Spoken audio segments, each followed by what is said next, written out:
However you are thinking about grip strength, I'm betting it isn't broad enough. Grip strength is not just about hand strength. It is not just an indicator of upper body strength, and it is not even just about overall strength. Grip strength is associated with mortality, psychological health, functional disabilities, hospitalization, and more. The article we are reviewing today urges us to consider grip strength as a vital sign because this simple measurement is actually an indicator of overall well-being. And I believe it is a metric every therapist should be paying attention to with virtually every client. After we review this article, we will welcome to the podcast Gabriella Francis, OTRL ATC. Gabby is the CEO of Squegg, a grip strength health tech company. Through this role, she has been immersed in the science of grip strength. And we are excited to chat with her about the practical implications of this new science for occupational therapy professionals and for our healthcare system at large. So let's dive in.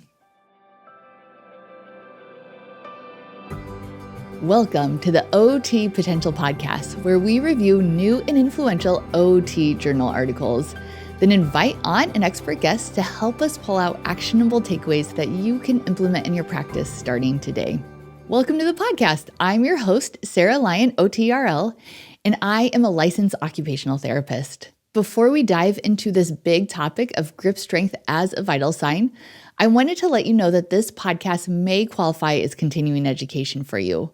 You are probably listening to this podcast on a free podcast platform. But to gain CEU credit, you will need to be a member of the OT Potential Club, our OT continuing education platform. So let's begin by looking at this journal article, and then we'll bring on Gabriella to discuss how this research could play out in your practice.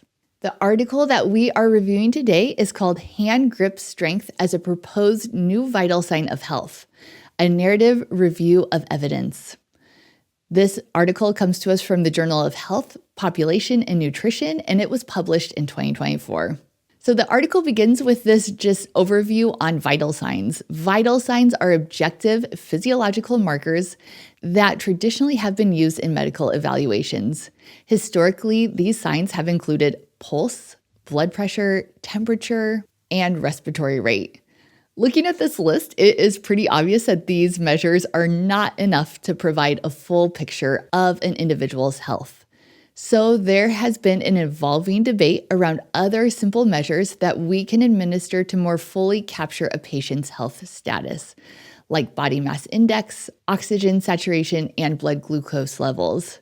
But this paper focuses specifically on the measure of grip strength. Grip strength is particularly relevant to an aging population with increasing rates of chronic conditions. So what was the intent of this paper? This paper is a narrative review in which the authors focus on the interplay between grip strength and other health parameters, such as morbidities and mortality. Through their synthesis of empirical evidence, they ultimately propose grip strength as a new vital sign in clinical practice. So what were their methods to do this? So a narrative review of literature can be pretty subjective and often involves pretty loose methods. For this paper, the authors conducted a literature search on PubMed, Scopus, and Google Scholar from August 10th to 30th of 2023. In this case, the benefit of a narrative review is that it offers a high-level overview of existing research on grip strength across a wide variety of practice areas. So what were their results? They organized their results into these pretty broad buckets, beginning with hand grip strength measurement. So one of the perks of hand grip strength measurement is that it is relatively simple both to carry out and to explain to patients. That being said, there is actually a lot of nuance to the measurement itself. One important distinction in measurement is sitting versus standing. Testing in a seated position targets the strength of smaller muscle groups in the hand and wrist, with the result being an indicator of upper body strength. I will link to 2 protocols for seated grip strength in our show notes. Then testing in a standing position, on the other hand, captures lower body and core strength, which is used in the balance and exertion of force. Results of this testing method are more indicative of overall strength. Another important distinction in measurement is that normative values vary by dynamometer type and country. For example, Great Britain, Australia, Canada, Korea, Germany, and Japan each have their own distinct normative values, which again, I will link to. There are also different cutoff points in percentiles for weakness based on the country of origin. I'll provide a chart to this. The next broad bucket of results the authors discuss is the factors influencing hand grip strength. The authors go really in depth on different factors that can influence grip strength, including hand dominance, age, gender, socioeconomic status, ethnicity, education level, employment, physical fitness, and nutritional status. For example, several studies showed grip strength peaking in people ages 30 to 39. And according to a study that I will link in the show notes, the majority of right-handed subjects tested 10% higher in grip strength on their dominant side. Men also consistently had higher overall grip strength than women. And in a study from Brazil, which I will link to, men had 57% higher grip strength than women. So that's a big overview of the factors influencing grip strength. Now we get on to the association of hand grip strength with morbidities and mortality. Grip strength is associated with so many things, it is hard to sum it up briefly. In a similar study I read, they divided these associations into two overall categories, and I am going to borrow from that just to make this section feel more coherent. So first, grip strength can be used as a marker of a client's current overall strength, upper limb function, bone mineral density, fracture susceptibility, fall risk, malnutrition risk, cognitive impairment, depression risk, sleep quality, risk of diabetes, multimorbidities, and quality of life. So it gives you this picture of their current state. But grip strength can also be predictive of the future, and these associations include all-cause and disease-specific mortality, function, bone mineral density, fractures, cognition and depression, and problems associated with hospitalization. Lots of specific diagnoses are mentioned in this section that I encourage you to check out, including correlations with type 2 diabetes, cardiovascular disease, chronic kidney disease, chronic liver disease, stroke, some cancers, and sarcopenia. So headed into the discussion, this is where they make the argument for hand grip strength as a vital sign of health. They say that given the many associations grip strength has with other conditions, it's no surprise that grip strength has already been called an important biomarker of health.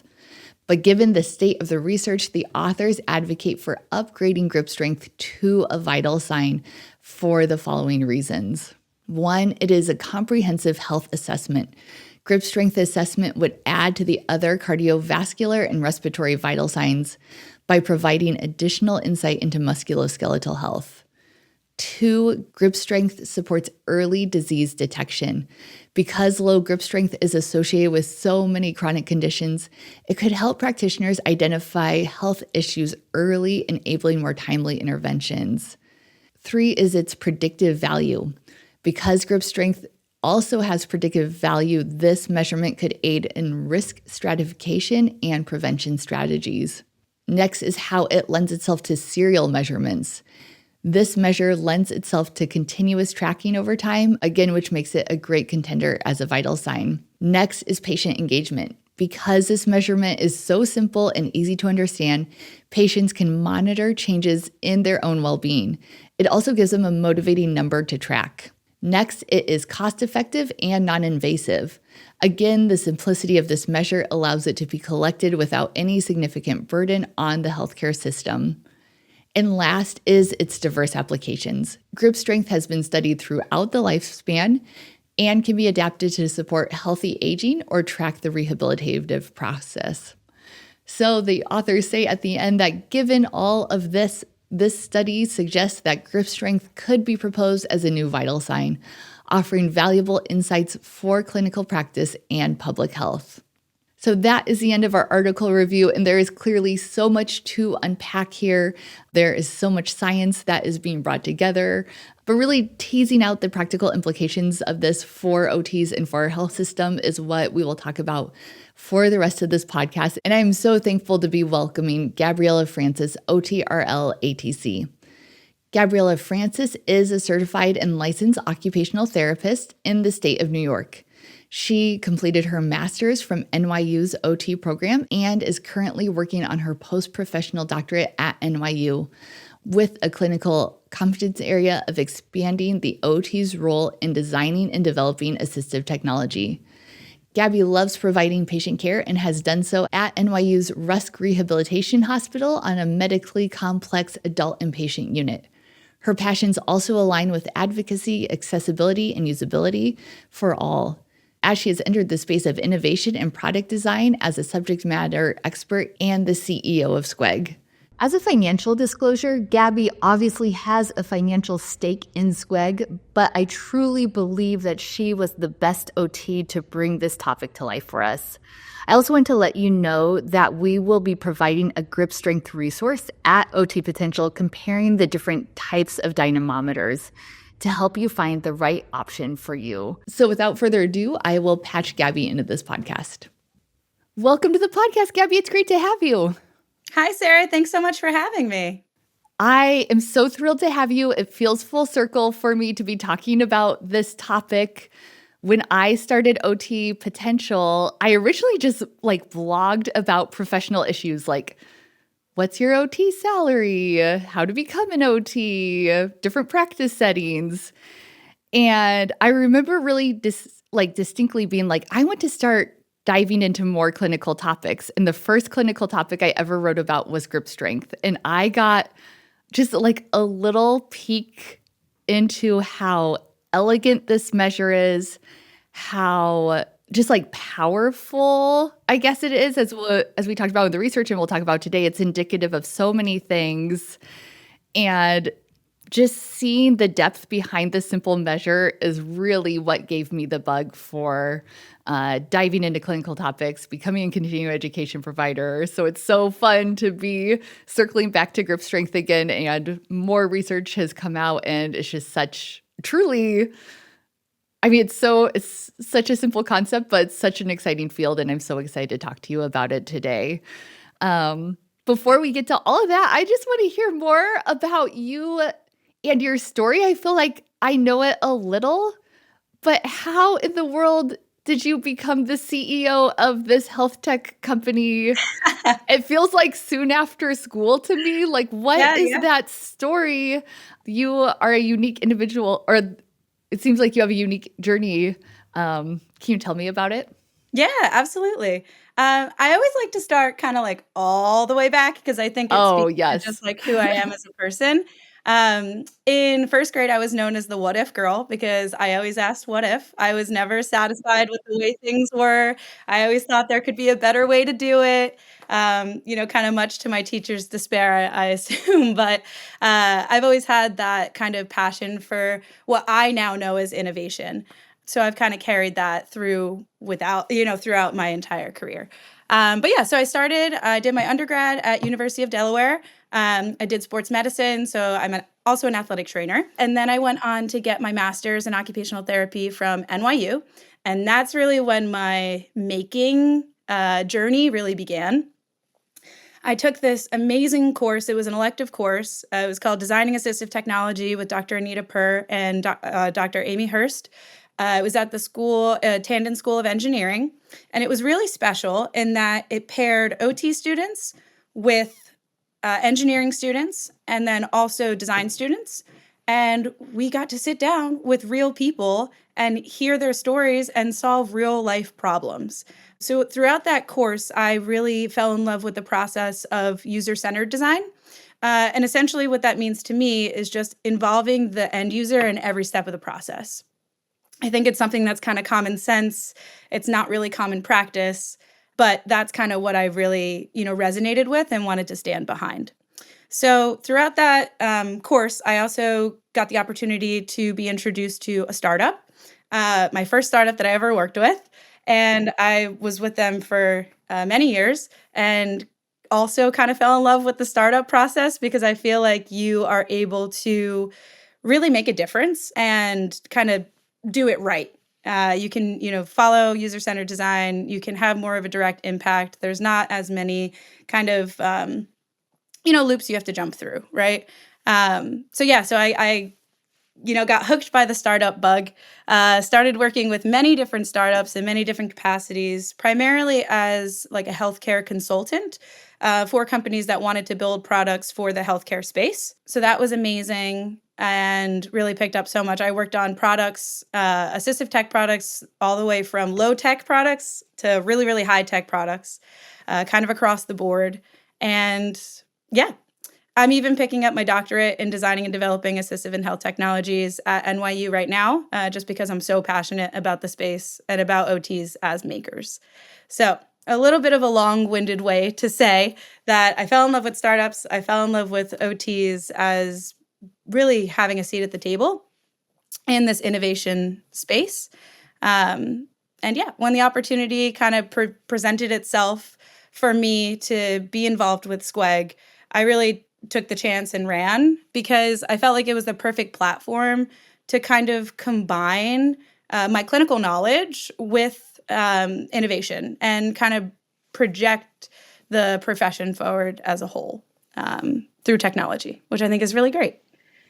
I have one follow-up question I can't help but ask, and one overarching statement. My question is, did you work a traditional OT job out of school? Because it feels like, or I feel like I tend to give the advice of like, work as an OT first and then, but it sounds like you did it both at the same time. Yes. Or went straight into this health tech world. And my overarching just statement is I feel such a kinship to you also being an NYU student and knowing the emphasis on, I haven't thought about this in years, but the emphasis on OTs as makers and really diving into that user-centric design. I think that is such a great fit for OT. And I feel like both you and I have taken that passion and used it in different ways, but it's like a same core passion. Yeah. So thank you, NYU, for really teasing that part out of OT. But yeah, I guess back to the question, were you working as a traditional OT as you were pursuing these startups? Yes. Yeah, absolutely. So I did my second level 2 field work at Rusk Rehab, so NYU Langone, inpatient. It was, medically complex unit. And then I kind of went on to practice there as well while I was pursuing the kind of non-traditional, I guess you can call it, opportunities that came up through startups as well. Yeah. Oh, I love just knowing you can do both. Yes. Work that traditional job and then do all this stuff on top of it. Which I feel like is also when I started really geared towards like the 4-day-a-week job so I could have that extra day. I mean, I was pursuing OT potential already right when I graduated as well. Tell me about Squegg and about your role in the company. Yes, absolutely. So at Squegg, we're more than just a grip strength tool. I have it here, I can show you. But it's actually a digital health ecosystem. And what I mean by that is that we're designed to help clinicians and patients, or the people that we treat, be able to track, measure, and maybe improve even their outcomes seamlessly. And whether that's, kind of through evaluating hand strength, pin strength, soon maybe range of motion, we can track the recovery process overall because we have that data. And we have 2 applications, and the data from the 2 applications talk to each other very nicely. And we can use that data to then help guide our interventions as clinicians. So Squegg integrates technology into therapy, hopefully in a simple and effective, easy-to-use way. So a little bit about kind of my role at the company. I kind of help to focus us to steer the company towards innovation while staying grounded in really what clinicians need. And I attribute that, again, to that kind of user-centered design mindset that was instilled in me at NYU, which I'm so grateful for. And it looks like having OTs on our team, but then also having those frequent touch points with end users, right? Like, I'm not trying to make something based on a ton of assumptions that I have that I think may be great. I want to hear from practicing clinicians, what are your pain points? How can I solve them? Because that's the only way that you're going to be able to, one, get adoption, but also make a true difference, So my role at the company spans from product development all the way to research, fostering partnerships. But my favorite part is working closely with OTs to ensure that the solutions that we're building are truly going to enhance their practice. And the same can be said for the end users as well. Startups are the best because you get to wear all these different hats and be involved in so many parts of the process. Something that you might have unique insight into that I just kept thinking about as I was reading this article. What I love about grip strength is it's so great to be tracking it over like a period when there has been a deficit, an injury or something like that. But also, it also appeals to people who are going for like that really optimal performance on the other end. 100%. Yeah. The athletes, just the really health conscious people. Of the people who are contacting Squegg and using it, I want to ask just like percentage, like how many are in like the therapy deficit area and how many are in just like the super optimizer area? Like, is there an appetite for both in tracking grip strength? Yeah, this is a phenomenal question. I would have to pull some numbers, like some usage metrics to give you exact numbers, which yeah, happy to do kind of after this. But there is definitely like we see both use cases, right? Like we Yeah. see individuals who are in like an episodic point of care or even have like a chronic condition, and they want to be able to track and measure their grip strength over time. And then we also see individuals who just want to be at that optimal performance.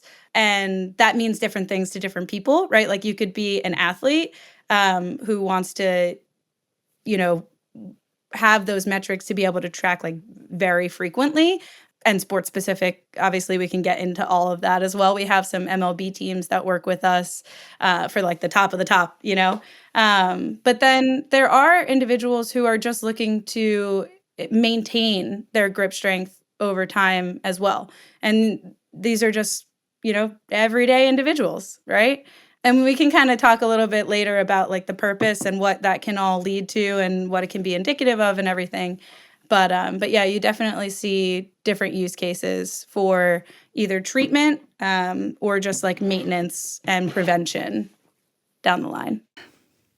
Turning to this article, this narrative review that we both read, it made the argument that grip strength should be considered as a vital sign, something that we're tracking across the lifespan. I loved that argument. I agree with it. I see so many benefits. I liked how the article really showcased just all the research. There's been so much research in so many areas. There's more coming. It's just like a very well understood, very well researched performance metric for us that's indicative of some things that are like, to me, counterintuitive, or that it's also indicative. It's not just a measurement of strength. It can be indicative of mental health, nutritional status. Like it's so much broader than what you first think. So I loved like the main push of it. I loved how it really gave a window into how broad grip strength is. There were like some parts of the section where I wish the like writing was a little tighter and it had like driven things home better. But overall, I really enjoyed the like big picture idea behind it. Yeah, what were your takeaways? So I had a conversation maybe 2.5 years ago now, when I first started with Squegg, with our head of clinical research, Kartik, and our advisor for clinical research, Ajay Verma. And we were talking about, you know, just kind of grip strength as a biomarker for aging and as an indication of overall muscle body strength. And I had this big kind of like, oh, wow moment, right? Where I was like, grip strength is way bigger than I initially thought it was. You know, I was used to doing it on our unit at, you know, initial evaluation, reevaluation, and discharge to be able to track over time. But I never really understood, like, we never tied it back to all of the meaning that it can have. And having that conversation really opened my eyes. And I was like, oh, then I was really hungry to get into the literature and understand more. It kind of put me down a rabbit hole for you know, a good reason. And that's when I really kind of saw like, okay, it is actually a game changer, right? Because it challenges us to think beyond traditional measures of health. And I think that grip strength, one, is really cool because it's within the OT domain, like very obviously, but it's undoubtedly a very powerful metric. And all of the literature is showing, support around that. So it's an indication of overall muscle strength, like we talked about. The article mentioned, it's listed as a biomarker of aging, but now they make the case for it to be this vital sign, right? Connections to fall risk, chronic disease management, like diabetes, mortality, even morbidity rates, like really, really powerful points, right? And the cool thing for me is that as OTs, it validates the importance of our work in functional evaluation. And it highlights an opportunity for us to kind of advocate for tools and practices that we're using, like that we can align with the evidence that's coming out, and also make it a point for us to be integrated into healthcare systems as a whole, and really kind of stand behind that because it is such a powerful metric and it's well within our wheelhouse. Mm-hmm. So I think it's exciting. Yeah. Oh, it's so exciting. So many friends. I love how it's really been adopted by like the population health research, and then thinking about the potential, just as like a pathway, a more clear pathway to get to OTs, if you're thinking of it as a vital sign that doctors would be tracking. Mm-hmm. Like as soon as something seems to be going askew with grip strength, if it's not, like that should be a therapy referral. Yes, absolutely. And that's such a clear, like, I think sometimes as OTs, we're kind of missing that really clear like indicator for therapy, and you can really see grip strength being that. And then a great something you could be tracking over therapy, and hopefully have that clear upswing over therapy, the course of therapy. Thinking of it as a vital sign, I was just like, of course, Googling about it and seeing some anecdotes of doctors who do truly use it in their practice as a vital sign that they're metric, or as a metric that they're tracking. Do you know stories of that? And I want to add the question too, like, I just keep thinking about my Apple Health app and being like, grip strength should be on there for individuals it should be easy for individuals to track over their lifetime too, not just our doctors to have that information. We should be tracking that on our own. What do you see out there as people tracking grip strength as a vital sign? Yeah. I think you touched on a couple of really, really important points.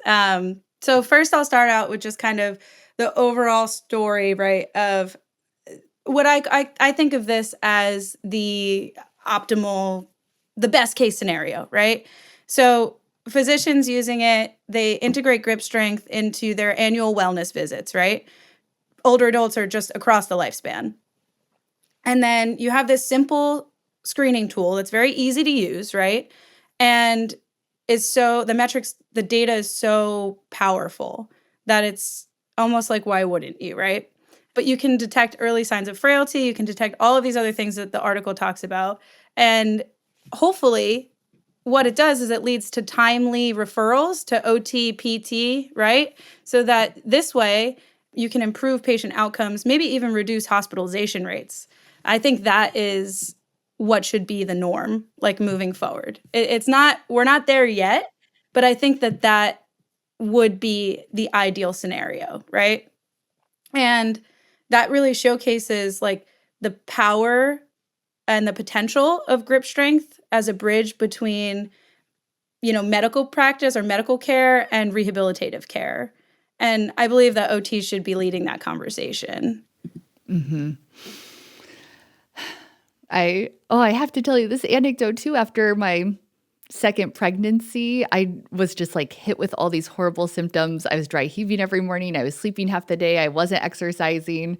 And this was like it set off this 2-year process of going to see different doctors. And it felt like each time I was like fighting with them about these like quote unquote subjective symptoms, and just feeling like they were like, sounds like you're a woman, like didn't really believe me. And I'm like, now I look back, I'm like, I so wish that I had this really clear objective metric that I could have shown a baseline of like, see, I was here and now I'm here, something's going on. It feels like it just Exactly. would have accelerated that. And I know there's so many people who have stories like that.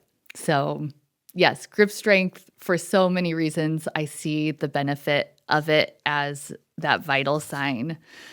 Okay, so that's like thinking about it, vital sign connecting us to, like you said, the doctor's office. Mhm. I was also convinced from this paper that no matter what setting you work in as an OT, you should be tracking grip strength.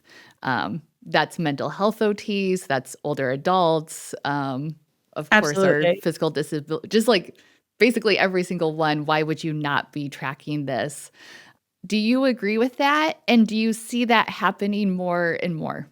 Yeah, I do. I think it's important to know and to believe that grip strength isn't just about the hand or the upper extremity. It's a window into overall health. And for OTs, tracking it can provide insights, like you mentioned, right, into strength, into endurance, into even mental health, into guiding personalized interventions across conditions. So by integrating grip strength into routine assessments, so making it a part of our, day-to-day treatment and evaluation and assessment, we can demonstrate the value of OT to other healthcare professionals as well, and kind of make the case for inclusion into broader healthcare plans. We really need to have this like integrated system. Like you mentioned, individuals are able to track and monitor their own progress outside of the typical, in-person care, and then be able to share that data for in-person care. So you have very frequent assessments across the board. And then even like clinician to clinician can see. Yeah, I think there's a lot of value in that. And technology is really what's going to be able to allow us to make that a reality, which is also very exciting. But yeah, I think across the board, tracking grip strength can be very beneficial. Oh, it's just such a beautiful metric because it's so holistic. And I love what you touched on. Like, it then helps connect our therapy Mhm. to like the other disciplines. It's something just from reading this paper, like so many different disciplines value this metric Yeah. and connects our work to that. And I love how involved the patient can be in it too, because it's so intuitive. I have a story too, just while we're talking about different disciplines and how it's kind of viewed across the board. Some of the work that we're doing with Abbott right now is within the nutritional space, which I think the article also highlighted. And we rolled out an MSAT, so a muscle strength assessment test, using our device and the ASHT guidelines for dynamometry across 11 countries. And essentially, what physicians and clinicians are using it for is to be able to kind of identify early identification of, say, like sarcopenia or muscle loss, and to see if those individuals, if they might be a good fit for their nutritional supplement that they have. So then if it is and they prescribe the nutritional supplement, the key is then to also be able to track progress to see if it's actually making a difference or not. So I think it's really cool to be able to see the different use cases, and I tell that story as it gives me hope that within that space, if it was easily adopted and kinda, you know, everyone saw the value in it and it was able to scale so quickly, I have hope for our profession and our use case as well. Hmm. I wasn't expecting to ask you this, but I just have to ask this question because it's like really strong in the back of my mind. How quickly does grip strength change related to a person's condition? Like if I get the flu, will my grip strength go down pretty quickly? And over like an 8-week course of therapy, how much can we like expect grip strength to change? Do you have any off the top of your head insights into that? Yeah, not specific numbers, but it is pretty, like, it does give you a really good indication of how someone's function or, health status is at that point in time. So it does change pretty rapidly, depending That on the was my case, guess. right? Which is also very interesting to be able to tell, right? There's a study in the back of my mind that comes up. It was done in England, and it showed that grip strength was more indicative of a cardiovascular event occurring than systolic blood pressure. I saw that So, yeah. research too. Yes. That's huge, You're like, right? Like, "What?" yeah. So, it's when I say a powerful metric, I mean a powerful metric. So it does have the capabilities to be able to tell, like, in real time as your, uh, functional status is changing or your health condition status is changing, it can, reflect that. So, yes, we should be tracking it. It is powerful. I have to tell you, though, that as I read this paper and was getting just thinking practically of what that looks like for OTs, Yeah. I did feel confused because there's so many ways to test grip strength sitting or standing, like the position of your arm can Yep. change. Thinking practically of it for an OT who's like, "Yes, I want to incorporate this more." What advice can you give us just for the procedure of Yeah. testing grip strength when the different protocols might be most appropriate? Or how do we even start thinking about that? Because it Mhm. sounds simple, but it actually feels confusing to me as you dig into it, just like what the Yeah. procedure of testing should be. No, I completely agree, right? And I'm still even learning every day. So I'll just start out by saying that. Yeah. But it is important to note, right? Like, there's different goals that you're trying, or how do I put this? In testing in different positions, you're actually testing different things. So I think the most kind of obvious or applicable one for us as OTs, we test in the, seated 90-90 position following ASHT guidelines, right? And that can really give you a good indication of kind of it targets the smaller muscle groups of the upper extremity, the hand, the wrist, forearm, etc. And it's a process that, we can follow both in the clinic, and our device, we've been able to reproduce it at home just with prompting to be able to follow that as well. So that's great, right? And then all of the norms and everything like that, you have a standardized way that you're doing the assessment. So then, you can compare apples to apples. But there is a debate, right? In seated versus standing, and they're different purposes. So when you test in standing, it gives you an insight into lower extremity and core strength that's required in order to, be in that position and test in that position. That's also not an accessible way for every individual to be able to test, right? So I think that's something that we need to keep in mind. OTs, we pride ourselves on being very like client centered and meeting people where they're at. So I think that is also a big point. So those are the kind of the two main ways that I guess I would say for positioning that are included within the debate. But I also had a conversation with one of the representatives from one of the MLB teams that we're, working with. And I was just trying to understand, because they saw a great value in testing grip strength and testing frequently. And I was just trying to understand, what time of day they do it, when they do it, because all of these things can matter, right? The position that they're doing it in. And they actually have their players stand and test throughout a range of motion. So it captures multiple, data points throughout the arc.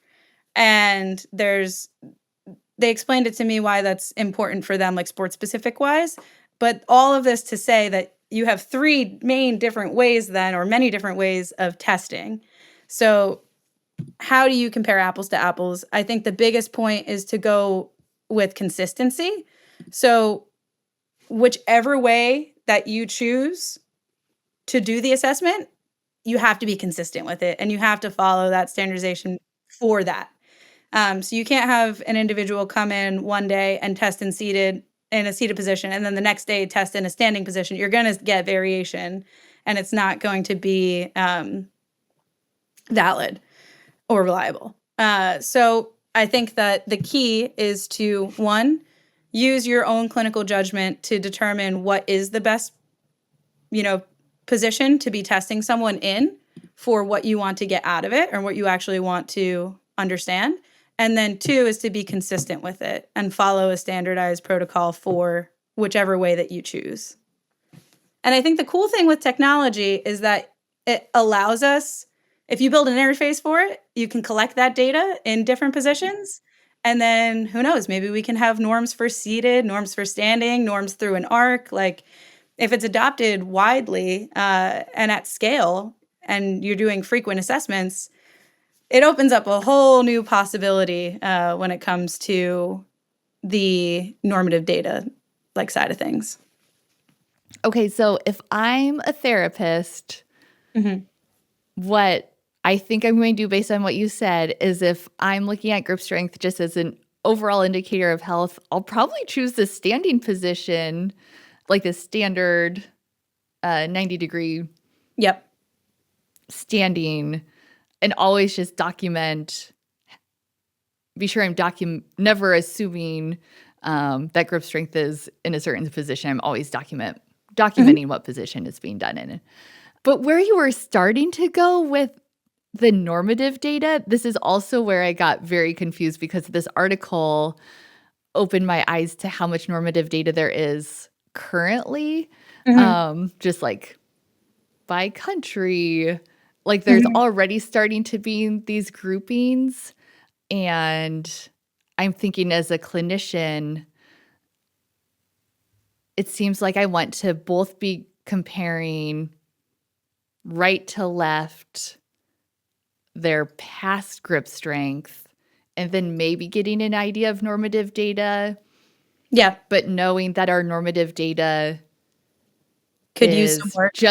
is just okay right now. And I keep being like, it seems like in the future, if we truly adopted this, that it could be like you're a 39-year-old female and have had MS 10 years or like, and then like very, very specific grip strength.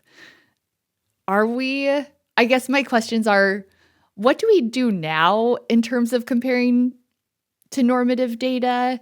And how much do we weight that compared to just like comparing against the person's own baselines? Yeah.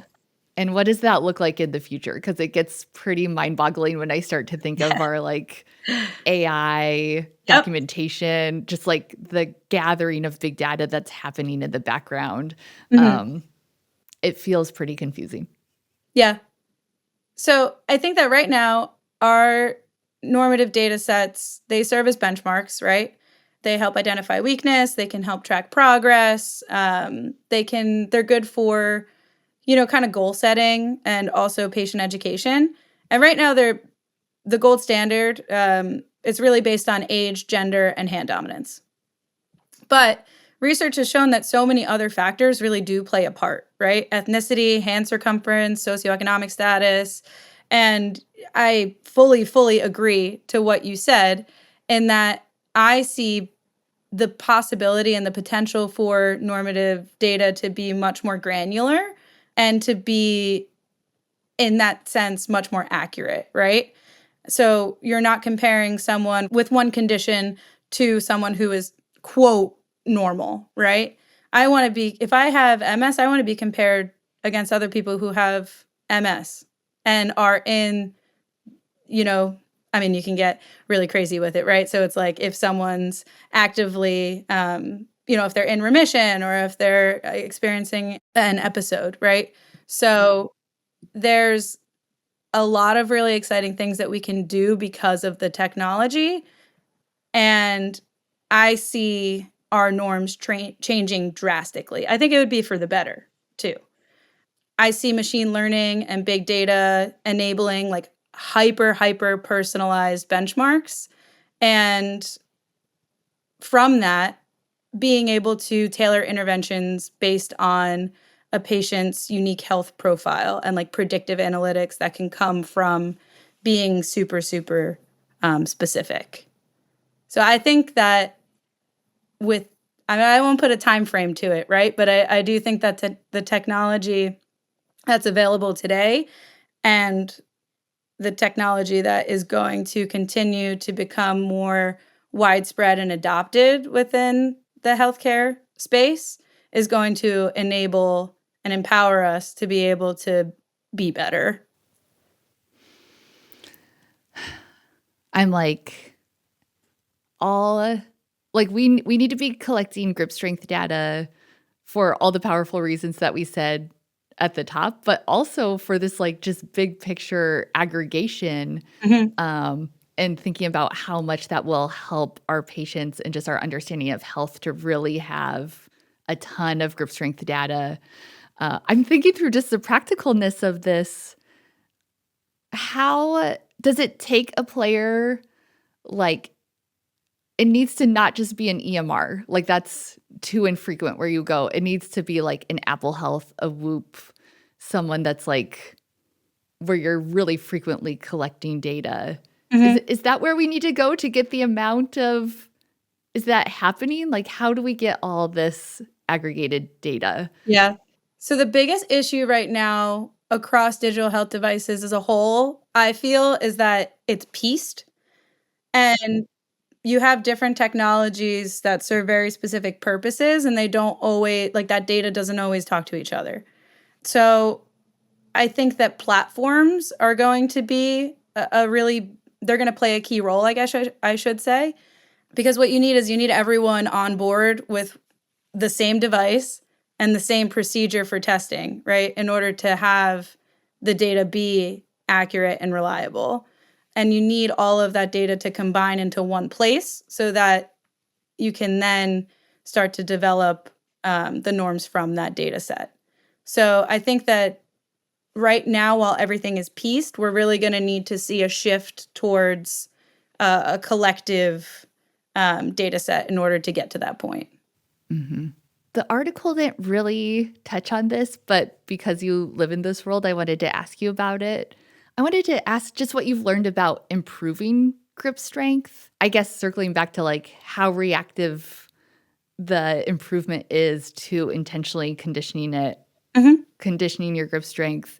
And I guess if just like overall health, how quickly we can see those changes happening in grip strength. Yeah, what have you learned about the improvement process? Like that's the part we're interested in as therapists. And yeah, absolutely. So I will say, there's a couple different places that we could start with this, right? Improving grip strength as a whole isn't just about like repetition. And we know this best as OTs. It's more about functional integration, right? And doing activities that mimic real life tasks. They yield the best results. That coupled with gamification to help with things like motivation and patient buy-in to be able to complete their programs. That's like number one of being most important. So I'll start by saying that we aren't at a point within the research where we can say that improving your grip strength is going to decrease your risk factors for all of these other things, right? We're not at that point yet. Much more research needs to be done in order to, make those claims. What I can speak to, though, is from a basic like biomechanical principle standpoint. If you increase your grip strength, right, due to sarcopenia, you're going to have natural muscle loss as you age. So if you have more grip strength earlier on in life, you can help preserve or maintain that into your later years. So that's one thing, right? Where it's really, really important, though, and I think there needs to be more research on this specifically as well, is in childhood and adolescence, it can really make a difference.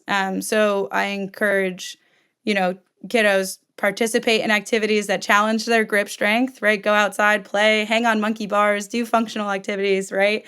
I think that we as a whole have kind of shifted to a little bit more of like a sedentary lifestyle. And we won't know until much later, we could do longitudinal studies, right, on how things shake out. But inherently, I think that improving grip strength in adolescence is really, really important to make sure that they can, have that grip strength as they enter adulthood and even into later stages of life. We want to kind of set ourselves up for success, you know? And do we have pretty good normative data for, I mean, I just work in the adults world for those pediatric. I'm just thinking how important this could be for like school OTs, like really early on doing this testing as well. And I assume Yes. there's good normative data for that too. So, yeah, yes and no. Normative data, also, this is a key point. It depends on the device used, right? So, the gold standard for dynamometry is the JMAR. We have validation reliability and validity studies to, kind of showcase that our results can, come in at good to excellent within that. But good to excellent's not one to one. So I don't feel comfortable using a different devices, like the same norms across different devices. I think that each device should have its own norms, but that takes a lot of work, right? And in a traditional sense, it can take a long time. And then for that, once published, to actually get into the hands of clinicians can take even longer. So that's kind of a cycle I'm hoping to revolutionize, kind of break that traditional cycle of how norms have gotten into practice previously. And I think that's only possible through technology. So I'll say that. The JMAR dynamometer is not best fit for kiddos sometimes. It can be too heavy. It can be too big. Depending on the age, kids can have little hands, So it's important to not use norms from a different device for a different device. I can speak to our device. So we have norms for 10 plus right now. And we're working on pediatric norms actively. So I hope that we can, get to that point in the near future, because there should be norms across the lifespan. I love thinking about the possibilities as a unifying metric, really for all OTs. Mm-hmm. I'm curious from your vantage point where you're talking to people about grip strength all the time. What do you see on the horizon for grip strength? Are people as excited about it as you and I are? Like, is there an energy behind it right now? Where do you see this metric going? Yeah. There definitely is a wave. Hoping to ride that wave, hoping to bring other OTs on, the surfboard to ride the wave as well, because I think that we really deserve a seat at that table, right? But I think that grip strength is the next vital sign. I can say that confidently. I think it's poised to become the cornerstone of preventative healthcare. And with advancements in digital health, I envision a world where every patient, every individual has a baseline, and can track changes easily, as just as easily as you would monitor your blood pressure or your pulse ox, or your height or your weight. I think that is, kind of what's next. And I would like to take this opportunity to kind of give a call out to our profession. This is a chance for OTs to lead and take the charge in shaping how grip strength is measured and how it's used, and really proving our value in the rehabilitative and preventative care space. My previous episodes were on, we've done AI and clinical decision support, but then I also just wrapped up a big value-based care episode. Mm-hmm. And I'm thinking how those two things, one, are new potential for tracking and aggregating data and with AI, and two, this shift towards value-based care where we have to be so much more collaborative with our healthcare teams. We need our patients on board earlier. We need them more informed. And it just feels like all these big picture trends converge into this really beautiful, simple, powerful metric of grip strength. And I totally agree with you that this is a unique opportunity for OTs to really hold this metric as one that we can take the charge on, and that we are uniquely poised to educate patients on, and just use it as this connective thread, and not just with doctors, PTs, but also population health experts. Like it's so much, it just shifts us so much broader than we're even used to thinking. And I love it because it's something that we're all have done and taken for granted in our practices. Yeah, definitely. I love this conversation. I love the career path that you are on. I'm so thankful that you've been here today to share with us about it. What closing thought do you want to leave us on? OTs have a very specific skill set that makes us great makers. And a lot of times we just need to advocate for the profession so that others can see that. And I think that on a more specific to this conversation, grip strength isn't just a number. It's a story about health, resilience, potential. And I hope that today's conversation can inspire OTs to embrace this metric as a vital sign, both for their patients' well-being and the transformative power that it can have for our profession. And I just encourage individuals to have their voices heard because they matter. And we can do it right. Gabby, this was just awesome. I'm going to be repeating what you just said. It's not just a metric, it's a story. And I think that hooks so many OTs.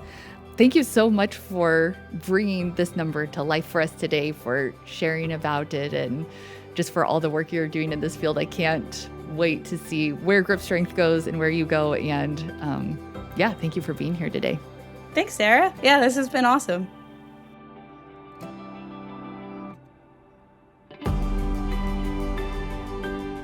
Wow, you all, this is exactly the kind of episode that we just love here at OT Potential, where we dig into something that you are already familiar with in your practice and help you see it in a brand new light. I am so passionate about grip strength becoming a foundational metric for occupational therapy and plan to create some public-facing resources as well as build out our assessment research for our club members. The OT Potential Club is also where you are going to go to earn a CEU certificate for your time today. So what you are going to do next is head to otpotential.com and either sign in or sign up for the OT Potential Club. Once you are in there, you can take a 5-question test, and when you pass, we will generate a certificate for your time today. Okay, I want to thank you so much for joining us today. I hope this podcast helps keep you informed and inspired as an OT professional. Take care, and we'll talk next time.